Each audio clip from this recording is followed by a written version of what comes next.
But back home, President William Ruto is now calling on the courts to release all those wrongfully arrested during the protest in the past few weeks.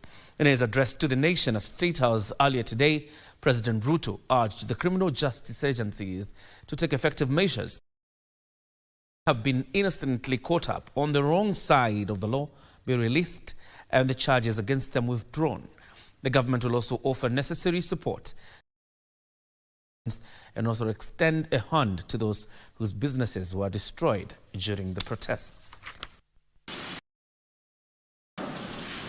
In a briefing at Statehouse today, President William Ruto urged the criminal agencies to take effective measures and ensure that people who may have been innocently caught up and those not implicated in crimes be released and the charges against them withdrawn.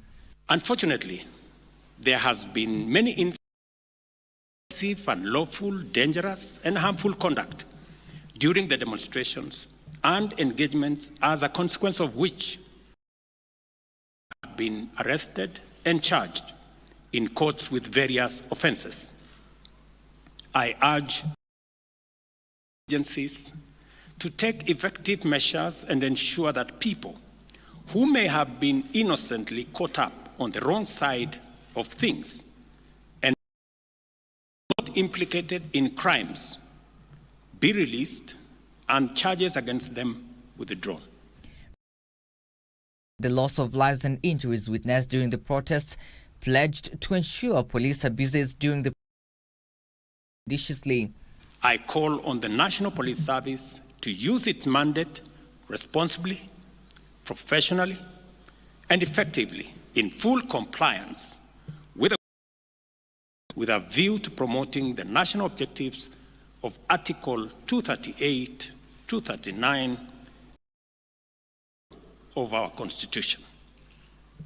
All breaches and violations by police officers must be handled expeditiously, due process, with a view to giving Kenyans a police service that upholds the highest standard.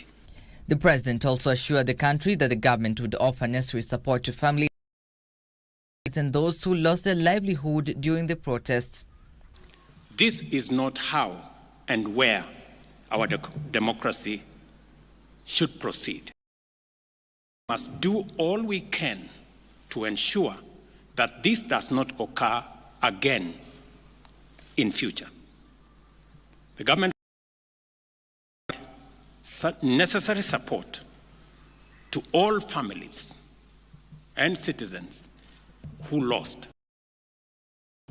Further, the president stated that he would propose key amendments to the Evidence Act and Criminal Procedure Code, as well as other necessary changes to expedite cases within 6 months.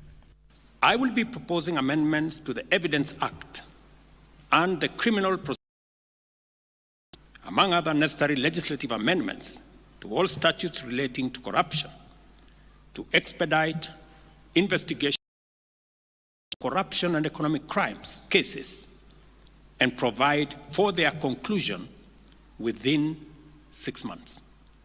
The head of state also noted that within shall propose amendments to the Public Finance Management Act and the Public Procurement and Disposal Act, constitutional and operational framework of public procurement, which has been identified as the epicenter of corruption, conflict of interest and abuse of office.